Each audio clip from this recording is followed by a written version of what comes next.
Alright, hey guys, I'm back.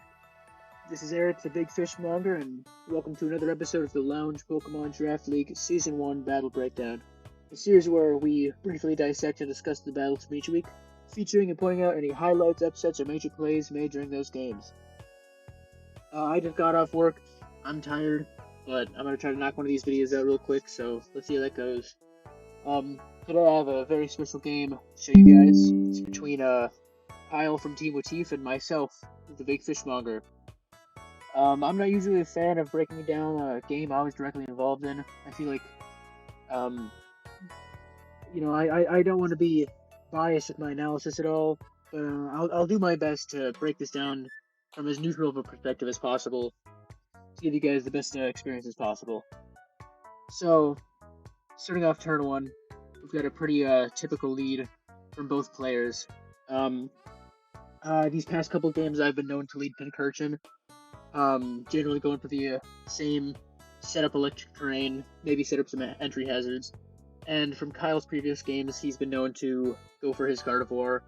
Whether it's a Calm Mind set or a Reflect Light Screen set, that part's kind of up to debate, but this is pretty standard for both of us, considering how we started our last couple of games. Um, so yeah, I mean, I wasn't surprised to see Gardevoir. I was planning on seeing Gardevoir before this game. I actually made a sample team and I predicted exactly all the Pokemon he's going to bring. So I probably, if I was feeling that confident, I probably could have led with something else, but I didn't want to make any crazy predictions right off the bat. So the first couple turns go just about as he'd predict. He traces the Electric Surge, but that doesn't really make a difference. We see the Gardevoir uses the Calm Mind and starts boosting up. And I just set up 2 layers of Toxic Spikes. Now, Gardevoir with 2 Calm Minds, I think I wasn't treating this as as much of a threat as it probably was. In hindsight, looking at his team, I think I was just urgent to get up Toxic Spikes before Goldengo hit the field. But now looking at his team, we see like Salamence is a flying type, can't get poisoned. Goldengo's a steel type, can't get poisoned. Volcaronas like to run heavy duty boots, probably can't get poisoned. Gardevoir's already on the field. Donphan might be running heavy duty boots as well, likes to rapid spin.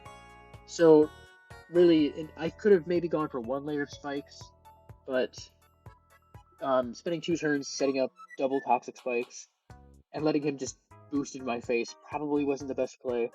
But you know, we in the heat of the moment, it's hard to think clearly all the time. So, and I guess from my perspective, I was just hoping these toxic spikes would play a big role later in the game.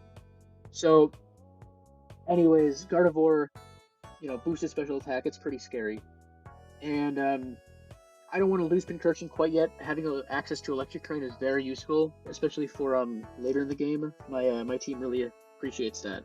So I don't want to lose Pincurchin quite yet.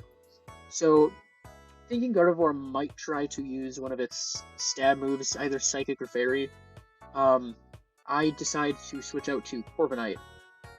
Corviknight's not really known for its special bulk, but I needed something to switch in, and of all of my options, this was the one that I figured would be the least important if it took a lot of heavy damage on this turn. What I didn't predict was the Gardevoir going for more Calm Minds, outspeeding me, and then getting the Thunderbolt. Now, like I said, Corviknight isn't necessarily known for its special bulk, but I did do the calculations on this. And a +3 Gardevoir in electric terrain using Thunderbolt,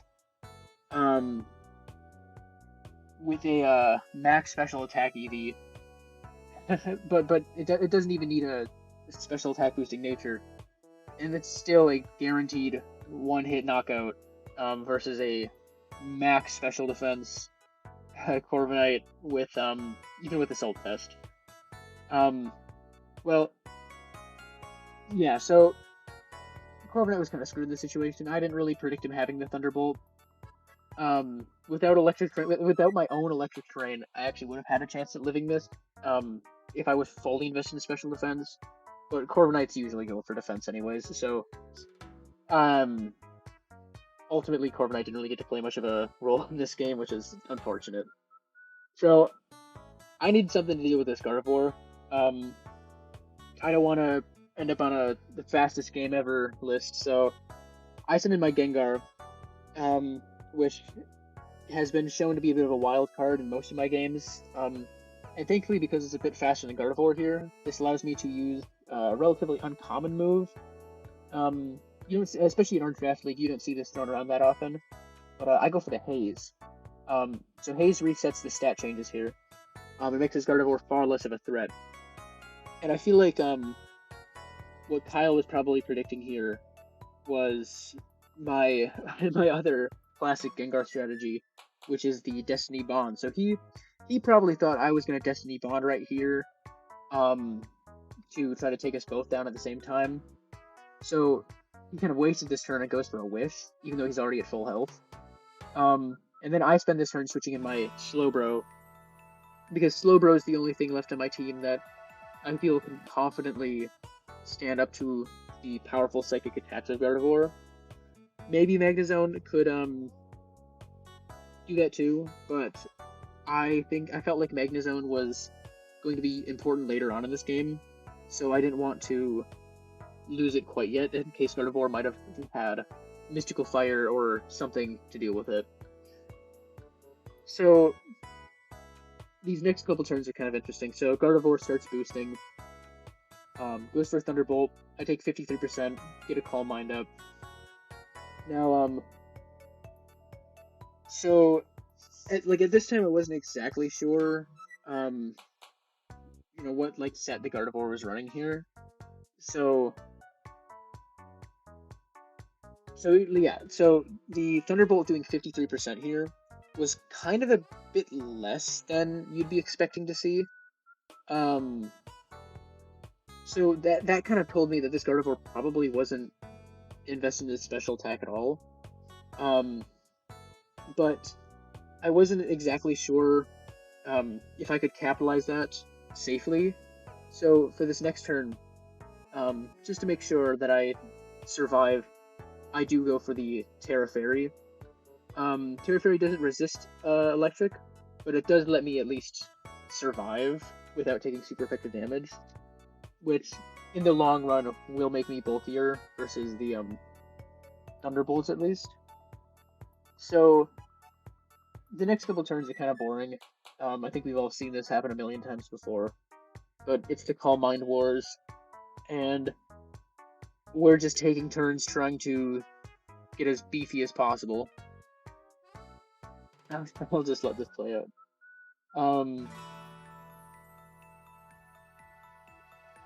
So we're both at +3.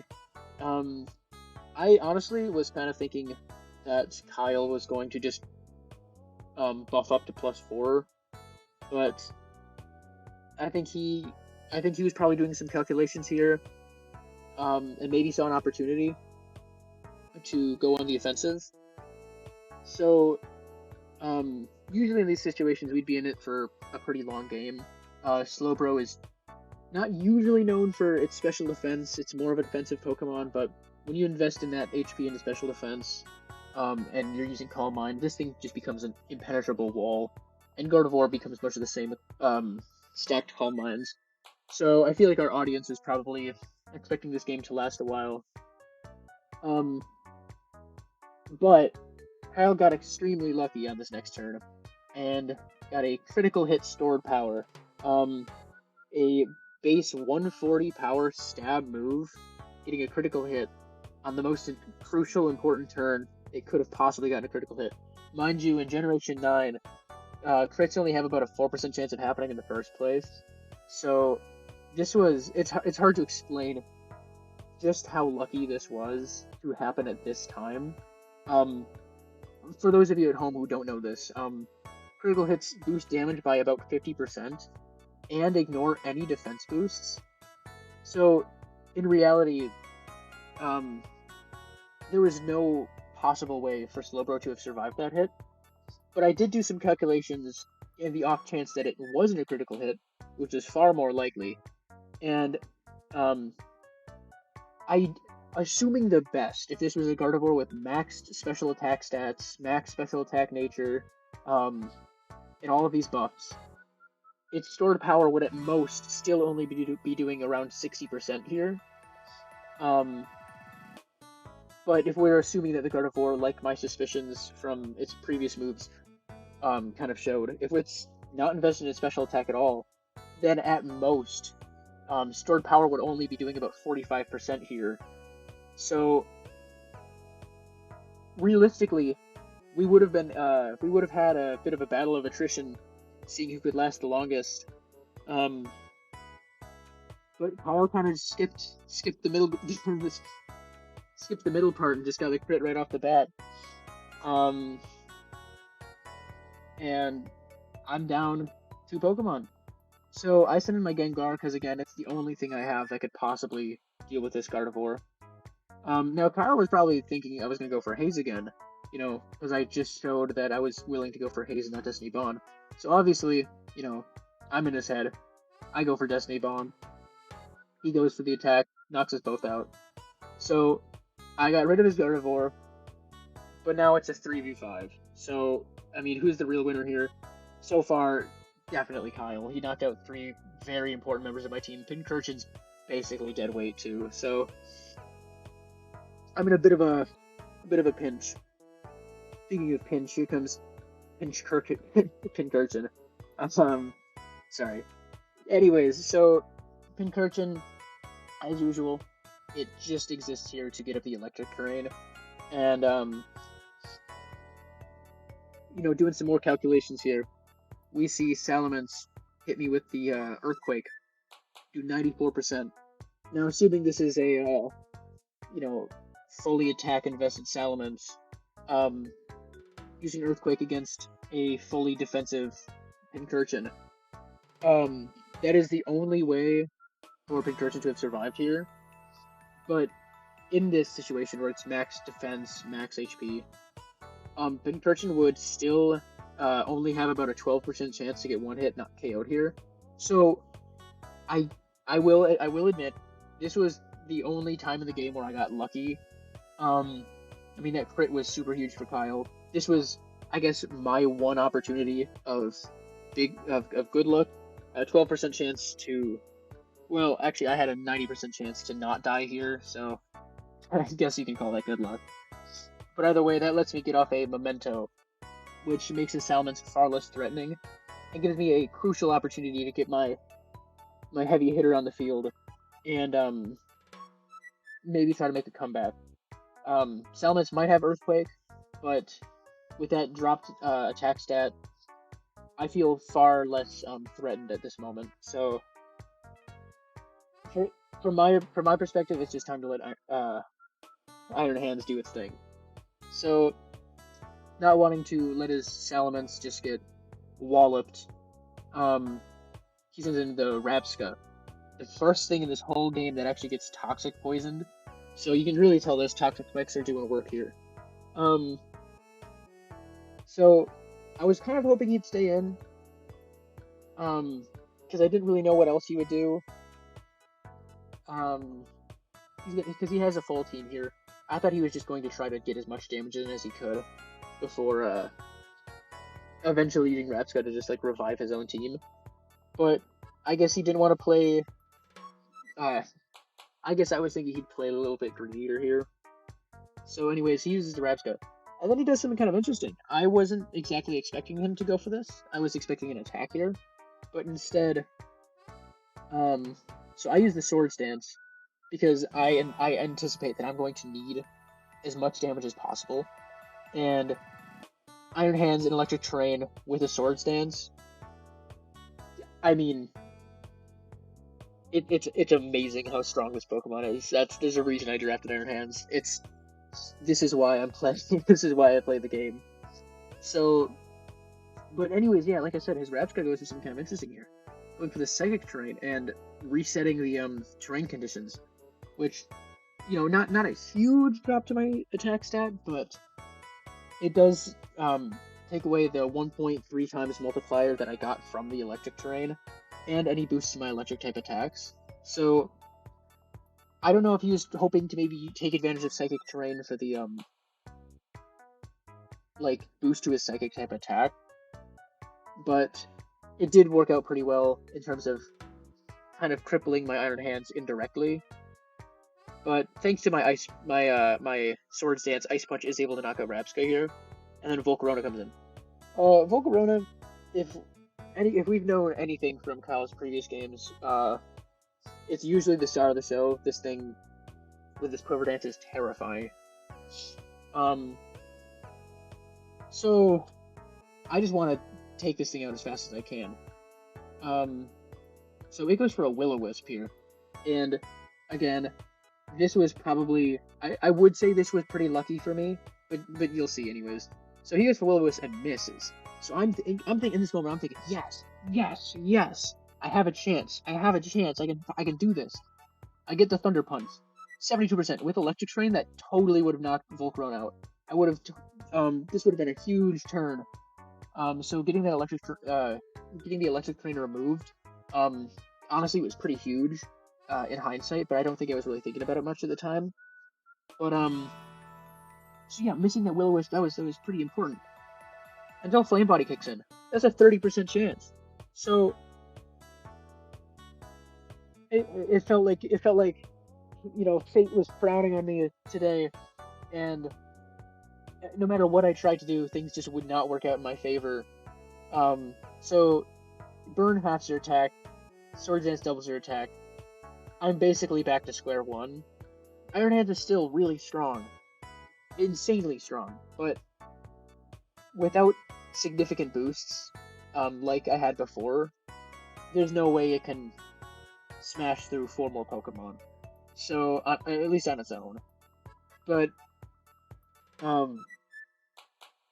Volcarona is able to get a Fire Dance off, do a pretty good chunk of damage before Thunder Punch finishes it off. The Fiery Dance only doing 32, the Fiery Dance only doing 32% to Iron Hands here is actually a pretty interesting indicator that shows me that this was more of like a setup utility Volcarona that probably wasn't invested in its attacks at all, because Volcarona can get pretty strong. And I probably could have taken over half of my, Iron Hands does not have a lot of special defense, so Volcarona could have done a lot more damage there. So this was probably a Quiver Dance set, and he just wanted to try to get as much, burn me, get as much damage in as he could, so his other things could just finish me off. But I have narrowed this down to a 2v3, so getting closer. In comes Gholdengo. One of the most restricting Pokemon on everyone's ability to team build, thanks to its ability Good as Gold, nullifying all status moves, and its Ghost type, making it quite a headache to plan around. Especially because I like to Leap Incursion and go for things like Haze, and I don't know if it blocks Destiny Bond, I'd have to look into that, but yeah, so Gholdengo is just a nightmare to think about. So honestly, I'm kind of glad that it didn't really pose much of a hindrance to me earlier on in the game. But unfortunately, without my increased damage, those Shadow Balls doing 40 damage a pop, my Earthquake's 76%. Again, with Electric Terrain, it would have knocked out. Without Burn, it would have knocked out. Iron Hands totally could have made a huge comeback here, but because these few elements were all kind of stacking on top of each other, it was never quite enough. And take another Shadow Ball, and Iron Hands goes out. So finally, here comes my Magnezone, Electro Boom. Now, Electro Boom can have a number of abilities, but here I'm just gonna admit, I was running Magnet Pull, so I was not fearing him switching out to Donphan and trying to avoid an attack. So thankfully that didn't really make much of a difference. You can see Magnezone's just natural bulkier. That wasn't a resisted hit. It's just how tanky Magnezone can be on its special defense. Taking a hit from something as strong as Goldengo. But yeah, I'm easily able to finish it off with the Thunderbolt. I wasn't afraid of some Donphan shenanigans going on there. But here comes Donphan. And, I mean, we've already seen Salamence has Earthquake. Donphan's a ground type, so my stab moves don't really work. And it's probably running Earthquake. So, and Magazines 4 times a week to ground type attacks. There is no way that I could possibly win this at this point. I mean, unless Kyle literally threw the game on purpose, there'll be no way I could win. So, Electro Boom lives up to his namesake, and, well, goes out with a bang. And, that gave Kyle the, win for that game. It's hard for me to express how I feel about this battle. Like I said, I'm going to try my best to be as unbiased as possible. However, it's hard for me to look past those few crucial moments of luck that Kyle had during this game. It feels like it really twisted things in his favor. Again, luck can't be controlled, and in the end, he won. So, as much as I can make excuses on things that are out of my control, it was still a good game. And I probably could have done stuff differently. Instead of focusing on those toxic spikes, I could have noticed maybe his team wasn't that weak to toxic spikes, so I could go for something else. But you know, like I said, things could have gone differently. I think with the luck in going the other side in my favor, maybe I would have had a complete blowout against Kyle. We'll never really know. Regardless, it was still a fun game to play. I'm looking forward to my remaining games during this first part of the season. But now I'm just gonna have to make sure I kick it into gear a bit if I want to make sure I qualify for that finals bracket with a decent seeding. I don't want to accidentally slip down to the bottom of our leaderboard. Anyways, that's all I have for you guys today. This has been Eric the Big Fishmonger, and I'll see you all in the next episode of Draft Battle Breakdown.